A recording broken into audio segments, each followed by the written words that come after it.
अनीता, पायल और दिव्या तीनों पक्की सहेलियां थीं। अनीता गरीब थी, लेकिन पायल और दिव्या अमीर थीं। कॉलेज की पढ़ाई खत्म होने के बाद तीनों की शादी हो गई थी। शादी के बाद एक दिन दोनों अमीर सहेलियां गरीब अनीता के घर गई। फिर क्या हुआ, जानने के लिए देखते हैं। गरीब सहेली के घर आई अमीर सहेलियां। अनीता, पायल और दिव्या की दोस्ती पूरे कॉलेज में मशहूर थी। तीनों की दोस्ती के बीच अमीरी और गरीबी की कोई दीवार नहीं थी। तीनों एक साथ एक बेंच में बैठकर लेक्चर अटेंड करती। लेक्चर खत्म होने के बाद, यार मुझे तो बड़ी भूख लग रही है, आज मैंने नाश्ता भी नहीं किया, चल कैंटीन चलते, समोसे खाएंगे। हाँ चल चलते, चल अनीता। नहीं यार तुम लोग जाओ, मुझे भूख नहीं है। अनीता, तुझे पता है ना कि हम दोनों तेरे बिना कुछ नहीं खाएंगे, अब बहाने मत बना, हमारे साथ चल। दिव्या और पायल अनीता को खींचकर कैंटीन ले जाते हैं। वहां तीनों समोसे और रोल खाते हैं। दिव्या और पायल रोज ऐसा करते थे। उन्हें पता था कि अनीता घर से कुछ खाकर नहीं आती है, इसलिए वो दोनों भी अपने घर से भूखे कॉलेज आते थे।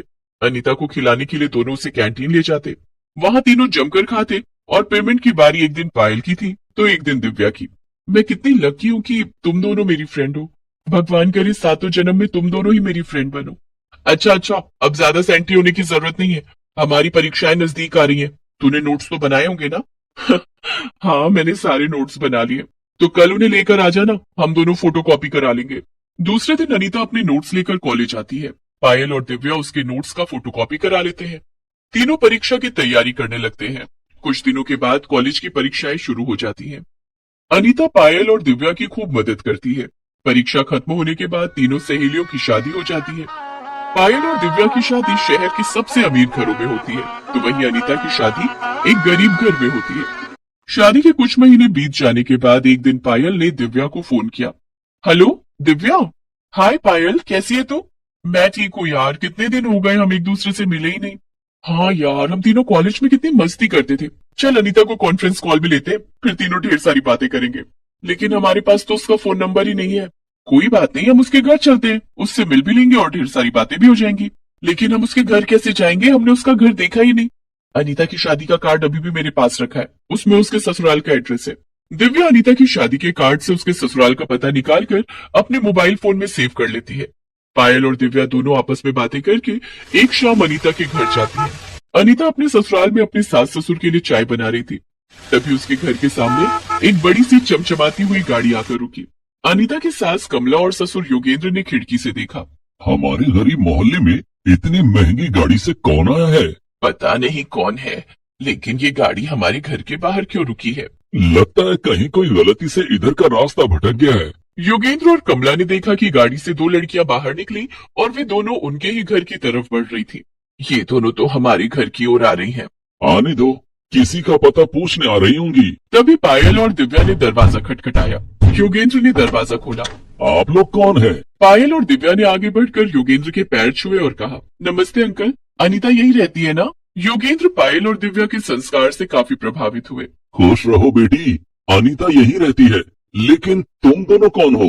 अंकल, हम दोनों अनीता की सहेलियां हैं। मैं, पायल और अनीता, हम तीनों कॉलेज में एक साथ ही पढ़ते थे। पढ़ाई खत्म होने के बाद हमारी शादी हो गई और शादी के बाद हम तीनों कभी मिले ही नहीं। आज हमारा मन हुआ कि हम अनीता से मिलकर अपनी पुरानी यादें ताजा करें, इसीलिए यहाँ चले आए। आओ बेटी, तुम लोग यहाँ बैठो, मैं अभी अनीता बहू को बुलाता हूँ। पायल और दिव्या घर के अंदर आते हैं। अनीता के ससुराल में मेहमानों के बैठने के लिए सोफा नहीं था, सिर्फ प्लास्टिक की कुछ कुर्सियां थी, वो भी टूटी हुई। एक कुर्सी पर कमला बैठी हुई थी। पायल और दिव्या ने कमला के पैर छूकर उसका भी आशीर्वाद लिया। अनीता बहू। आई पिताजी। अनीता अपने हाथ में 2 प्याली चाय लेकर भागी भागी बाहर आती है। पिताजी, माँ जी, ये रही आप दोनों की चाय। तभी अनीता की नजर पायल और दिव्या पर पड़ती है। अरे पायल, दिव्या, तुम दोनों अचानक यहाँ? बस तेरी याद आई और हम यहाँ आ गए। और तुझे बताते कैसे, तेरा मोबाइल नंबर ही नहीं है हमारे पास। वो तो तेरी शादी का कार्ड मैंने संभाल कर रखा था, उसमें से तेरे घर का पता निकाल कर हम यहाँ आ गए। क्यों, हमारा आना अच्छा नहीं लगा? नहीं, ऐसी कोई बात नहीं है, तुम दोनों का आना मुझे बहुत अच्छा लगा। अनीता बहू, तेरी सहेलियां पहली बार तेरे घर आई हैं, इन्हें अपने कमरे में ले जा। ठीक है माँ जी। अनीता पायल और दिव्या को अपने कमरे में ले जाती है। अनीता के कमरे में कोई बेड नहीं था। फर्श पर एक गद्दा बिछा हुआ था जिस पर एक फटी हुई चादर बिछी थी। अनीता को पायल और दिव्या की अमीरी के आगे आज अपनी गरीबी पर बहुत शर्म आ रही थी। पायल और दिव्या दोनों जाकर फर्श पर बिछे गद्दे पर बैठ जाती हैं। सॉरी यार, मेरे घर में कोई बेड या सोफा नहीं है। तुम दोनों ने आने से पहले बता दिया होता तो मैं कुछ इंतजाम कर लेती। हम तेरा बेड और सोफा देखने नहीं आए, हम तो तुझसे मिलने आए हैं। हाँ अनीता, तेरे घर में क्या है और क्या नहीं, हम दोनों को इससे कोई मतलब नहीं है। हम तो बस अपनी प्यारी सहेली को देखना चाहते थे, इसीलिए चले आए। तो शादी के बाद गायब भी हो गई, न कोई फोन न कोई मैसेज। यार मेरे पति एक प्राइवेट कंपनी में छोटी सी नौकरी करते हैं। उनकी तनख्वाह बस इतनी है कि हमारा गुजारा किसी तरह चल जाता है। वो मुझे मोबाइल फोन नहीं दिला सकते। तीनों सहेलियां आपस में बातें कर रही थी कि अनीता के पति अमर घर आ जाते हैं। अनीता अमर को पायल और दिव्या से मिलवाती है। अनीता, शादी के बाद पहली बार तुम्हारी सहेलियां तुम्हारे घर आई हैं। इनके लिए कुछ अच्छा बना लो। चलो, मैं भी तुम्हारी मदद करता हूँ। नहीं जीजू, आप ऑफिस से अभी अभी आए हैं, आप आराम कीजिए। अनीता की मदद करने के लिए हम है ना।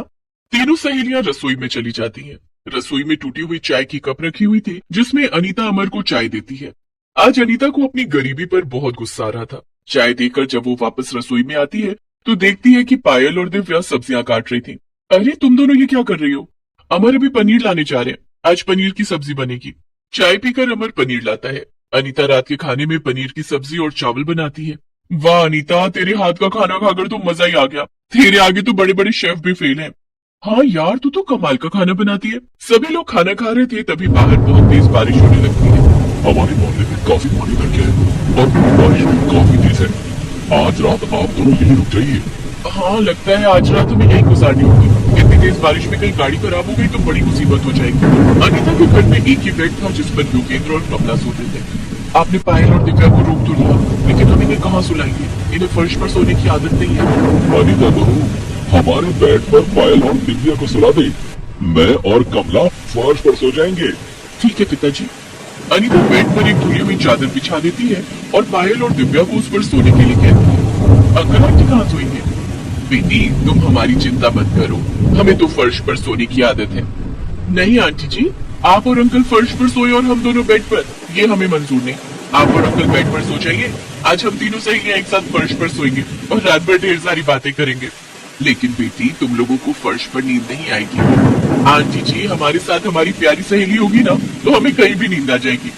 हम अनीता के साथ वक्त गुजारने आए हैं और अपने पुराने दिनों की याद ताजा करने आए हैं। उससे कोई फर्क नहीं पड़ता कि हम बेड पर सो रहे हैं या फर्श पर। योगेंद्र और कमला को पायल और दिव्या का ये व्यवहार बहुत अच्छा लगता है। तुम दोनों के व्यवहार से बिल्कुल भी नहीं लगता कि तुम दोनों अमीर हो और हम लोग गरीब। अंकल हम दोनों पैसों से अमीर जरूर हैं, लेकिन आप लोग दिल से अमीर हैं। आप हमारे लिए अपना बेड छोड़ने को तैयार हो गए। घर आए मेहमान का आदर सत्कार कैसे करना चाहिए, इस बात का ज्ञान तो बड़े बड़े पैसे वालों को भी नहीं होता है। आज हम दोनों को यहाँ आकर जितने अपनापन का एहसास हुआ है, उतना हमें बड़ी बड़ी पार्टियों में जाकर भी नहीं होता। अनीता ने पायल और दिव्या को गले से लगा लिया। तीनों सहेलियों ने एक साथ फर्श पर रात बिताई और खूब बातें की।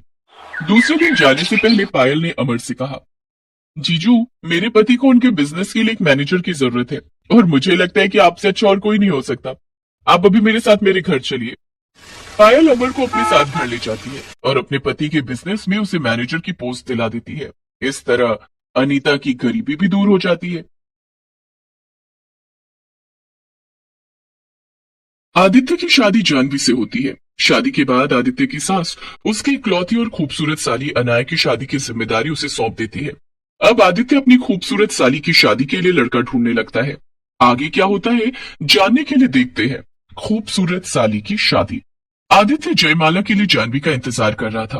ओफो, ये जानवी को भी जयमाला के लिए आने में कितना वक्त लग रहा है, पता नहीं कब आएगी।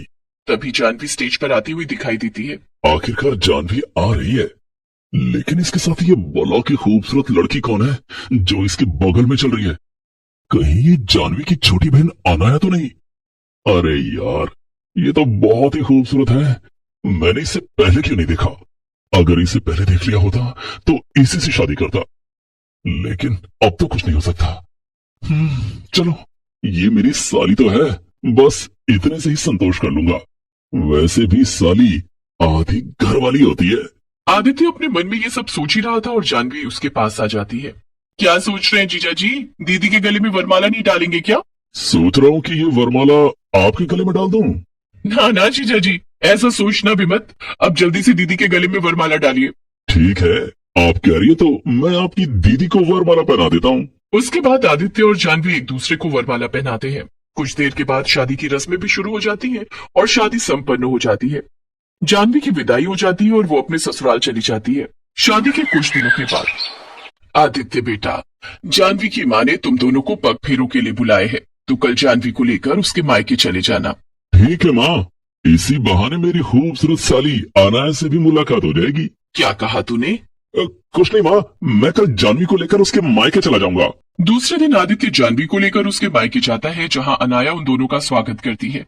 वेलकम जीजू, हमारे घर में आपका स्वागत है। क्या लाऊं आपके लिए, ठंडा या गर्म? आप तो अगर ठंडा भी लाएंगी तो आपके हाथों में आकर वो गर्म हो जाएगा। क्या कहा आपने? कुछ नहीं, कुछ भी ले आइए। तुम कहना क्या चाहते हो? मैं शादी के दिन से देख रही हूँ तुम अनाया से उल्टी सीधी बातें कर रहे हो। अरे मेरी जान, एक ही तो साली है मेरी, क्या मैं उससे मजाक भी नहीं कर सकता? तभी जानवी की माँ शीतल वहाँ आती है। सही कहा आपने दामाद जी, एक ही साली है आपकी और अब इसकी शादी की जिम्मेदारी आपकी है। जी हाँ, आपने सही सुना। आप तो जानते हैं कि जानवी और अनाया का कोई भाई नहीं है। आपके ससुर जी से अब अकेले कुछ नहीं होता, इसलिए अनाया की शादी की जिम्मेदारी आपको ही उठानी पड़ेगी। इसके लिए कोई अच्छा सा लड़का देखिए, मैं इसके भी हाथ पीले कर दूं। आदित्य मन ही मन सोचता है कि अनाया की शादी काश मुझसे ही हो जाती। काश अनाया की शादी मुझसे ही हो जाती, लेकिन ऐसा हो नहीं सकता।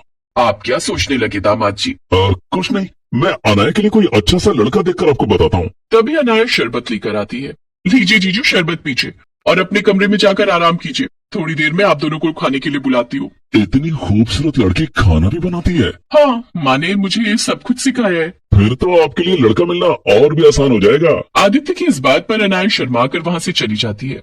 पग फेरों की रस्म के बाद दूसरे दिन आदित्य और जानवी वहाँ से चले जाते हैं। कुछ दिन बाद शीतल आदित्य को फोन करती है। दामाद जी, आपने अनाया के लिए कोई लड़का देखा? आप चिंता मत कीजिए माँ जी, मैं आपको 2-3 दिन में बताता हूँ। ठीक है दामाद जी। आदित्य अनाया के रिश्ते के लिए सोचने लगता है। इतनी खूबसूरत साली को कौन अपने से दूर भेजना चाहेगा?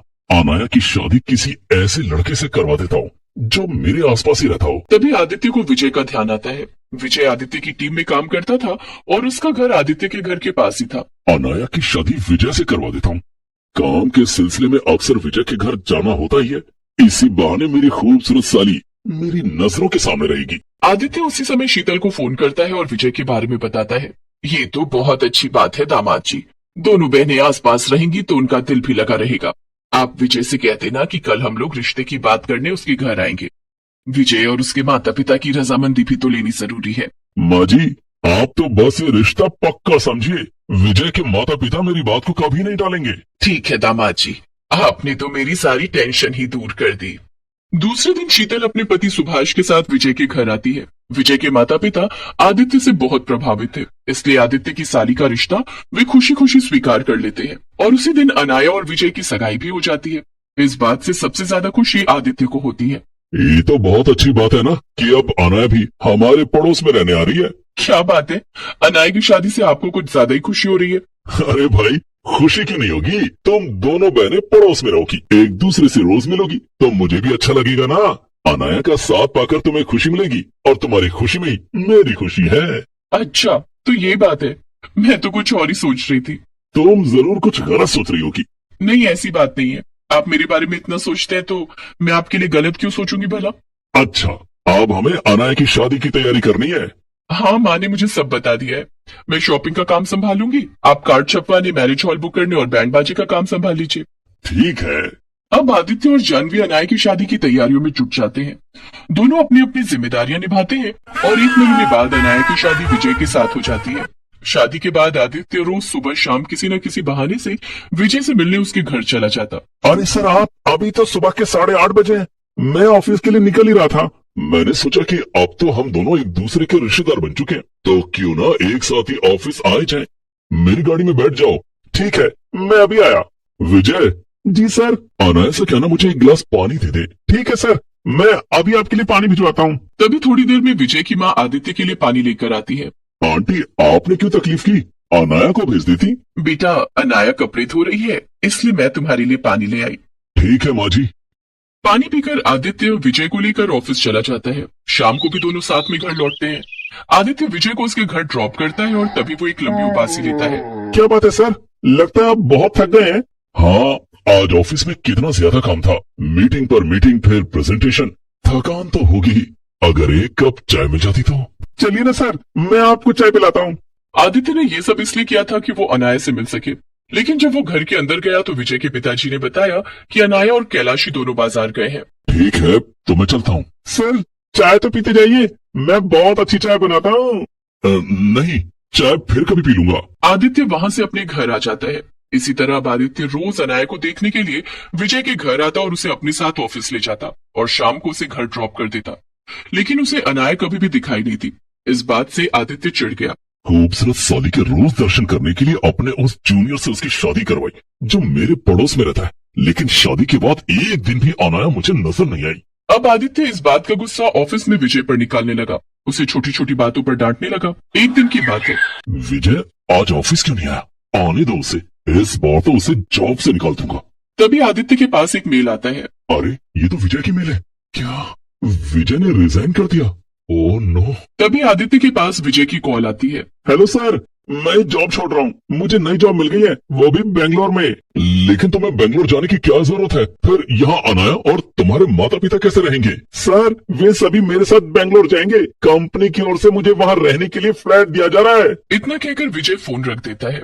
मेरी खूबसूरत साली मुझसे दूर जा रही है, मैं ऐसा नहीं होने दूंगा, मुझे कुछ करना होगा। आदित्य शाम को घर लौटते वक्त विजय के घर जाता है, लेकिन घर में ताला लगा हुआ था। तभी आदित्य के फोन पर एक मैसेज आता है। ये तो अनाया का मैसेज है। मैसेज में लिखा था, डियर जीजू, मैं और विजय जानते हैं कि आप बहाने से मुझसे मिलने के लिए हमारे घर आया करते थे और मुझसे ना मिल पाने की खींच आप विजय पर निकालने लगे। इस बात का पता तो मुझे आपकी शादी के वक्त ही लग गया था कि आपकी नजर मुझ पर है। सोचिए, ये बात दीदी को पता लग जाती तो उनको कैसा लगता। कई जिंदगियां बर्बाद हो जाती। इसलिए हम लोग ये शहर छोड़कर जा रहे हैं। मैसेज पढ़कर आदित्य बहुत शर्मिंदा होता है और लौटकर अपने घर आ जाता है। Please subscribe this channel.